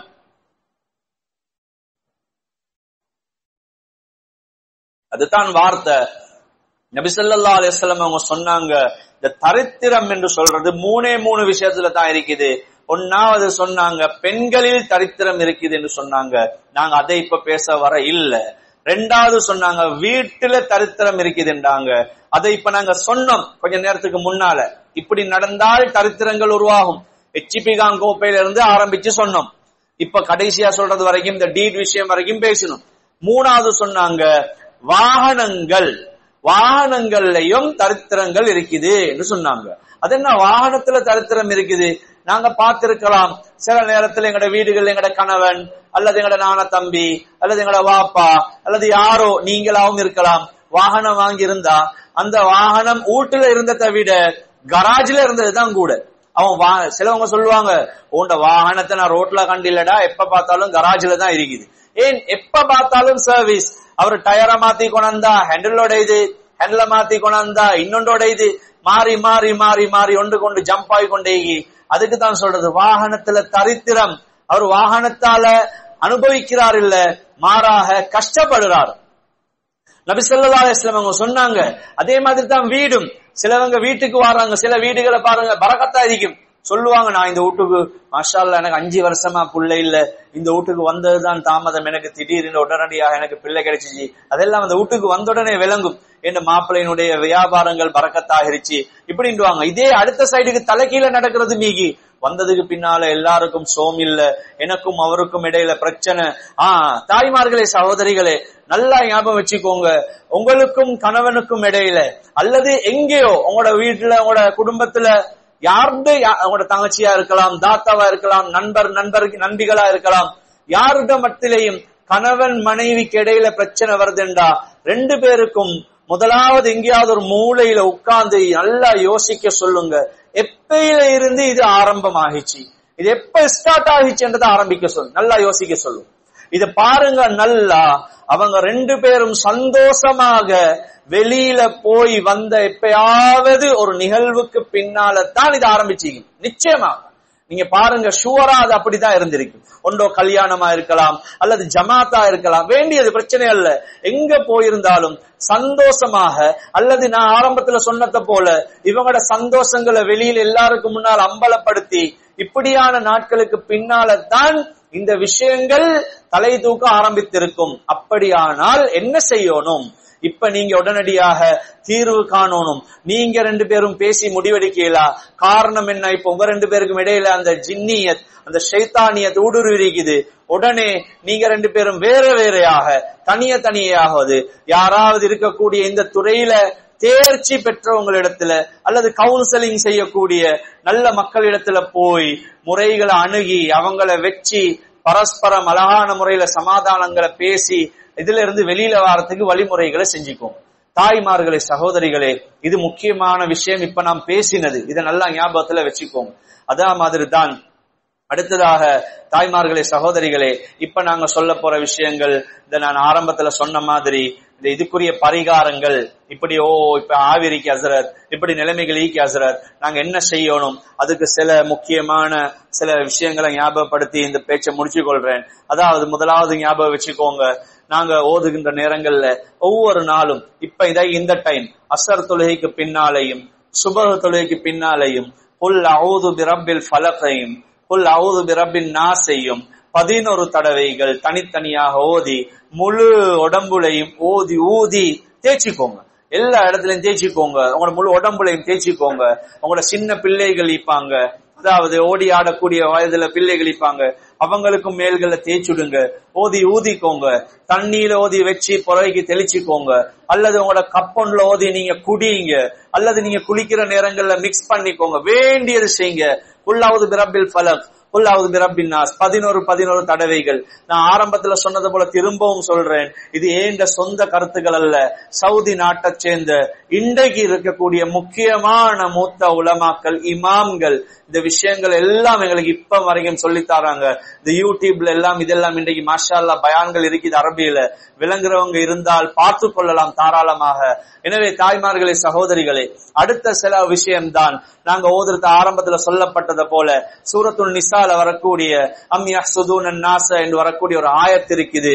இந்த ஆயத்துகள் நாங்க ஆரம்பத்துல சொல்லப்பட்டது போல அந்த வாட்ஸ்அப்புகள்ல அதை நாங்க சர்க்குலேட் பண்ணிக்கிறோம், ஷேர் பண்ணிருக்கிறோம். அதை ஏழுமின்றால் இன்ஷா அல்லாஹ் பிறகு பார்த்து அதை ஓதுங்க.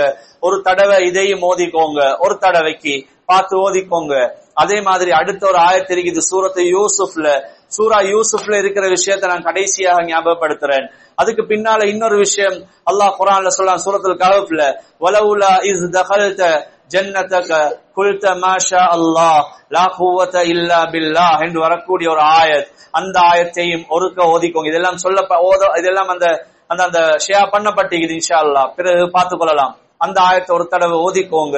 அதுக்கு பின்னால தபாரக்கல்லதி சூரால 1வது 4 ஆயத், தபாரக்கல்லதி பியதிஹில் முல்க் என்று ஆரம்பிச்சு 4 ஆயத், வலகத் ஸய்யன்னா ஸமா துன்யா பிமஸாபிஹ் என்று வரக்கூடிய அது வரையில அந்த 4 ஆயத்துகளையும் ஓதி உடம்புல ஊதி மேல தேய்ச்சிக்கோங்க. அதுக்கு பின்னால அதுக்கு அடுத்த சூரால சூரத்துல் கலம், நூன் வல் கலம் என்று வரக்கூடிய அதுல கடைசி ஆயத், வ யகாதுல் லதீன கஃபரு லயுஸ்லிகூனக பிஅப்சாரிஹிம். நபியே நாயகமே, நீங்க அந்த பக்கத்தால போனா காஃபிர்கள் அவங்களோட இழிவான பார்வையால பாப்பாங்க என்ற அந்த பார்வை சம்பந்தப்பட்டு வரக்கூடிய அந்த ஆயத். இந்த ஆயத்துகள் எல்லாம் ஊதி மேல்கள்ல தேய்ச்சிக்கோங்க. அதே மாதிரி ஃபாத்திஹா சூராவை முடிந்தால் 7 தடவைகள் ஓதி தேய்ச்சிக்கோங்க, அதாவது மேல தடாவிக்கோங்க. அதே மாதிரி சூரத்துல் பக்கரால 1வது 5 ஆயத், அதுக்கு பின்னால ஆயத்துல் குர்சி, அதுக்கு பின்னால ஆமன ரசூலு, அதே மாதிரி கடைசி ஆயத் லா யுகல்லிஃபுல்லாஹ். இந்த 8 ஆயத்துகளை மாஷா அல்லாஹ்னு சொல்லி ஓதி மேல்களை தேய்ச்சிக்கோங்க. அதே மாதிரி லவ் அன்ஸல்னால வரக்கூடிய வல்லாஹு அல்லதி லா இலாஹ இல்லாஹு, இந்த ஆயத்துகள் மேல தேய்ச்சிக்கோங்க. நான் சொன்ன தாய்மார்களே, சகோதரிகளே, அதாவது சூரத்து யூசுப்ல வரக்கூடிய அந்த ஆயத்தை தான் ஹஜ்ரத் யக்கூப் அலைஹிஸ்ஸலாம், இந்த சரித்திரத்தை நல்லா விளங்கிக்கோங்க. யக்கூப் அலைஹிஸ்ஸலாம் அவங்களோட பிள்ளைகள், யூசுப் அலைஹிஸ்ஸலாம் எல்லாரும் மாஷா அல்லாஹ்னு சொல்லி யூசுப் அலைஹிஸ்ஸலாம் ஒரு ராஜாவாக ஆகி முழு நாட்டுக்கும் பஞ்சம் வந்து இப்ப அந்த யக்கூப் அலைஹிஸ்ஸலாத்துல ஏனைய 10 புள்ளைகளும் யூசுப் அலைஹிஸ்ஸலாத்துல காலடியில போய் சாப்பாடு கேட்கணும் என்ற நிலைமை வருது. எல்லாரும் இப்ப மிஸ்ருக்கு போறாங்க. போற நேரத்துல யக்கூப் அலைஹிஸ்ஸலாம் அவங்க ஒரு விஷயம் ஒன்று சொல்லி அனுப்பினாங்க. ஏன் அந்த விஷயத்த சொன்னாங்கன்றத சொல்றேன். அதாவது யூசுப் அலைஹிஸ்ஸலாம் அவங்க தான் உலகத்துல அழகான படைப்பு, மாஷா அல்லாஹ், அல்லாஹ் அழகா அப்படி கொடுத்திருந்தான். எவ்வளவு அழகு என்றா, எந்த அளவுக்கு இமாம்கள் சொல்றாங்கன்றா, உலகத்துல இருக்கிற அழகு, உலகத்துல இருக்கக்கூடிய ஒட்டுமொத்த அழகையும் ஒரு ஆப்பிள் பழத்தினுடைய தோற்றத்தில் எடுத்து அதை 2ஆ வெட்டினா அதோட பாதி அப்படியே செய்துனா யூசுப் அலைஹிஸ்ஸலாத்தோட அழகு, மீதி பாதி அழகு தான் முழு உலகத்திலே மிகிற எல்லாத்தோட அழகு, அவ்வளவு அழகு. அப்ப அவங்க அவ்வளவு அழகு என்ற அவங்க தான் கடைசி புள்ள. யூசுப் அலைஹிஸ்ஸலாம் தான் கடைசி புள்ள, அவருக்கு போற ஒரு தம்பி. அப்ப அதுக்கு முன்னால 10 பேர் இருக்கிறாங்க. அப்ப யூசுப் அலைஹிஸ்ஸலாம் அவ்வளவு அழகு என்று இருந்தா முன்னால வந்த 10 பேர்ல அந்த 10 பேரும் அழகு இல்லாம இருந்திருப்பாங்களா? எல்லாரும் கருப்பாவா இருந்திருப்பாங்க? இல்ல, அவங்களுக்கிட்டையும் அந்த அழகிட தாற்பயம் ஈக்குது. ஏன் யூசுப் அலைஹிஸ்ஸலாத்த அந்த நாணமார் எல்லாரும் அழகுக்கு இதா இல்ல கிணத்துல போட்டது, அழகுக்கு மயங்கி இவன் பசந்து நாங்க அசிங்கம் அதனால கிணத்துல போடல, அதனால வீச இல்ல. வாப்பா அவரோட இரக்கம் கூட சுட்டித்தான் கோவப்பட்டாங்க, வேற காரணம் அல்ல. எனவே யூசுப் அலைஹிஸ்ஸலாத்துல நாணமாரும் அழகானவர்கள் தான், இவரை விட அல்ல அழகானவர்களாங்க. அப்ப அந்த மிஸ்ருக்கு 10 ஜவான்களும் நல்ல பொடி பில்டர் மாதிரி ஆட்கள் 10 பேரும் ஒரே கதவால ஜமாத்தா போனா பாக்குறவங்க எல்லாரும் என்ன நினைப்பாங்க? எப்படி இருக்கும் எல்லாம் அழகா.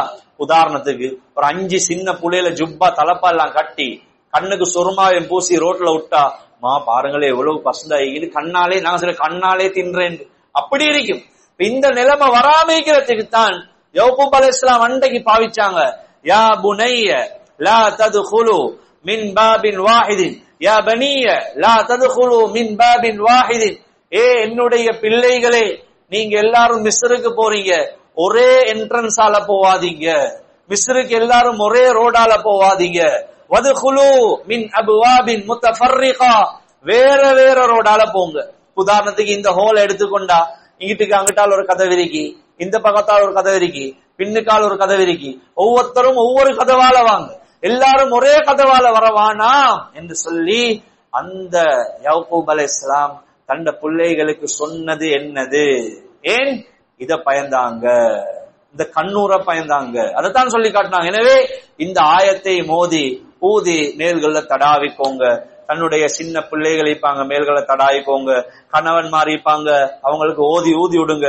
அவங்க ஓதுறவங்களா இருந்தா அவங்களுக்கு செய்ய சொல்லி உங்களுக்கு ஓதி ஊதிவிட சொல்லுங்க. வீடுகள்ல தண்ணி போத்தல்ல ஊதி வைங்க. அப்படி எல்லாத்தையும் செய்யுங்க தாய்மார்களே. அதை விட கண்ணூருக்கு முக்கியமான மருந்து தான். ஒரு தடவை ஒரு சஹாபி குளிச்சு கொண்டிருந்தாரு. நல்ல அழகான வசீகரமான சஹாபி. இது யாரு? சஹாபாக்களுக்கு மத்தியில, எங்களை மாதிரி ஆட்கள் அல்ல.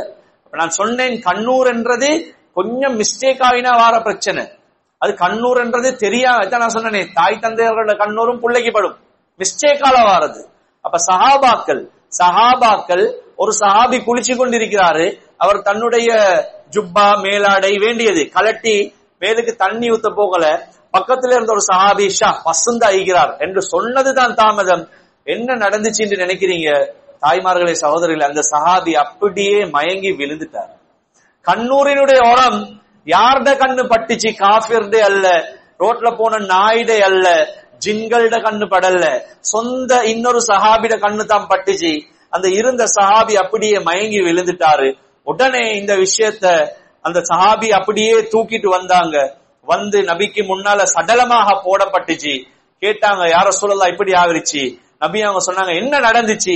யா ரசூலல்லாஹ், இவர் குளிக்கிறதுக்கு என்று சொல்லி இவருடைய மேலாடைய கலட்டினார். பக்கத்துல இருந்த இன்ன சஹாபி அவர் வந்து உடனே, ஆனா அந்த சஹாபியோட பேர் சொல்லப்பட்டில்ல. யாருட கண்ணு பட்டுச்சோ அந்த அதான் சொல்றது, குறைகள் மறைக்கப்பட வேண்டும். இன்றைக்கு அப்படியா இருந்தா இன்னார் தான் மகன் இன்னார் தான் கண்பட்டார் என்று சொல்லுவாங்க. அப்படி அல்ல, அந்த சஹாபியோட பேர் ஹதீஸ்ல வருது இல்ல. அப்ப அவருடைய கண்ணு தான், அவர் இப்படி ஒரு வேர்ட் சொன்னார் யா ரசூலல்லாஹ். சொன்ன உடனே இவர் மயங்கி விழுந்துட்டார் என்று சொன்ன உடனே நபி அவங்க சொன்னாங்க, ஏனப்பா உங்களோட சகோதரர்களை கொல்ல போறீங்க?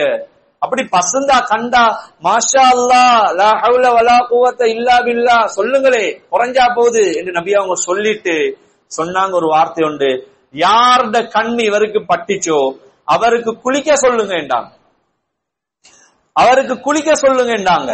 அப்புறம் அவங்க சஹாபி குளிச்சாங்க, மேல தண்ணியை ஊத்தி கொண்டாங்க. அதுக்கு பின்னால நபி அவங்க சொன்னாங்க, அந்த எச்சி தண்ணியை எடுத்துக்கொண்டு வந்து இந்த சஹாபிட மேல ஊத்த சொன்னாங்க. எப்படி அந்த சஹாபி மயங்கி விழுந்தாரோ, இந்த எச்சி தண்ணிய கொண்டு ஊத்தினதுக்கு பின்னால அதே மாதிரி எழுப்பி உட்கார்ந்தார் என்று ஹதீஸ்ல வந்தீங்க. எனவே இதுல இருந்து இன்னொரு மருந்தொன்றும் இப்ப எங்களுக்கு, அதாவது இப்ப எங்களுக்கு தெரிய வருது சில விஷயங்கள். தாய்மார்களே, நான் ஆரம்பத்துல சொன்ன மாதிரி கொஞ்சம் யோசிச்சா இன்னார் வந்து பார்த்ததுக்கு பிறகுதான் கொஞ்சம் பிரச்சனை. சரியா? இதுல ஒரு விஷயத்த நல்லா விளங்கி கொள்ளணும் தாய்மார்கள், நல்லா நல்லா ஊண்டி விளங்கிக்கோங்க. யாராவது வந்து இப்ப உதாரணத்துக்கு நான் ஹசரத் இருக்கிறேன், ஒருத்தர் வந்து சொல்றாரு, ஹசரத் நான் நினைக்கிறேன் உங்களோட கண்ணோ தெரியா பட்டுச்சு, நீங்க அன்னைக்கு வந்ததுக்கு பின்னால்தான் இப்படி நடந்துச்சு என்று சொன்னால் நான் அதை செஞ்சு கொடுக்கத்தான் ஓணும். நான் ஆரம்பத்துல சொல்லிட்டேன், கண்ணூர் என்றது மிஸ்டேக், அது பாவம் அல்ல, அது தெரியாம நடக்கிற ஒரு பிரச்சனை. அதனால அதுல வந்து தவறிவிட, இப்ப சில நேரத்துல நாங்க போறோம், திடீர்னு இன்னொத்தோட ஸ்லீப்பரை போட்டுட்டோம், அவர் வந்து சொல்றாரு நீங்க ஸ்லீப்பர் மாத்திக்கிறீங்கடா, இல்ல ஏண்ட சண்டை பிடிக்கிறல்லே, ஓ சாரி மன்னிச்சுக்கோங்க என்று கழட்டி கொடுக்குறோமா இல்லையா? இதே மாதிரி இது வந்து யாராவது வந்து சொல்றாங்க இப்படித்தான் கொஞ்சம் பட்டிருக்குது, கொஞ்சம் எனக்கு உங்களோட, அதாவது எச்சின்னு கேட்கறது அல்ல, மாறாக எப்படி சொல்றது, உங்களோட மீதங்கள், உதாரணத்துக்கு அவர் சாப்பிட்டு மிஞ்சது அல்லது அவர் குடிச்சிட்டு வச்சது, இப்படிகள் இருக்குத்தானே தாய்மார்களே, சகோதரிகளே, இத கொண்டு வந்து அதோட மிக்ஸ் பண்ணி எங்களோட பாதிக்கப்பட்டவருக்கு அதை கொடுத்துட்டா அல்ஹம்துலில்லாஹ், விஷயம் ஹைர். அல்லது எங்களுக்கு ஒத்தர டவுட், இன்னார் தான் இவராலத்தான் என்று நடந்தால் அவருடைய விஷயங்கள் எப்படின்னா, அவர் டீ குடிச்சிட்டு வச்சிட்டு போவாரே அல்லது அவர் தண்ணி குடிச்சிட்டு வச்சிருப்பாரு, அல்லது சாப்பிட்டுட்டு வச்சது இருக்குமே, வச்சதுண்டா மீய வச்ச அந்த பிளேட் இருக்குதே, அந்த அவர் டவுட், இப்ப இவருடைய கண் தான் பட்டிருக்கும் என்று டவுட்டாக இருந்தால் முறையாக அழகாக அதை எடுத்துட்டு வந்து அந்த எச்சில அந்த மிஞ்சத நாங்க அந்த பாதிக்கப்பட்டவர்கள் கொடுக்கிற இந்த முறையும் அந்த ஹதீஸ்ல இருந்து ஆதாரமாக எடுக்கப்படுது. எனவே தாய்மார்களே, சகோதரிகளே, இது நாம் பேசினது ஒரு பகுதி. அங்கிட்டால் அப்படியே கடல் மாதிரி இருக்குது. அல்லாஹ் பாதுகாக்கணும் யாரையும். ஆனால் அதனுடைய மருந்த நாங்க சொல்லி தந்துட்டோம். தொழுவுங்க, ஓதுங்க, திக்ர் அவுராதுகளை செய்யுங்க. இப்ப இந்த சொல்லப்பட்ட இந்த சூறாக்கள், அது ஆயத்துகள் ஓதுங்க. ஒவ்வொரு நாளும் சுபகுக்கு பின்னாலையும் அசருக்கு பின்னாலையும் இந்த விஷயங்களை செஞ்சு வாங்க. அல்லாஹ் தஆலா எங்க எல்லாருக்கும் ஆஃபியத்தை நசீபாக்குவானாக. எங்களை வீடுகளில் இருந்து முசீபத்துகளை அகற்றுவானாக. ஷைத்தானியத்தான, இன்சானியத்தான, சிஹரியத்தான, ஜின்னியத்தான எல்லா விதமான கெடுபிடிகளிலிருந்து எங்களையும் எங்களுடைய வீடுகளையும் யா அல்லாஹ் நீ பாதுகாத்து அருள் புரிவாயாக. கள்ளர்கள், கபடர்கள், பொறாமைக்காரர்கள், வஞ்சகக்காரர்கள், சூனியக்காரர்கள், இப்படியான பொல்லாத மக்களினுடைய பார்வைகள், செயல்கள், அதே மாதிரி அவர்களுடைய சொற்கள், இதிலிருந்து யா அல்லாஹ் எங்களையும் எங்களுடைய வீடுகளையும் பாதுகாப்பாயாக. அல்லாஹ் எங்களுக்கு ஆஃபியத்தை நசீபாக்குவாயாக. வாஹிரு தஅவானா அல்ஹம்துலில்லாஹி ரப்பில் ஆலமீன். அஸ்ஸலாமு அலைக்கும் வரஹ்மத்துல்லாஹி வபரகாத்துஹு. ஜஸாக்குமுல்லாஹு கைரல் ஜஸா.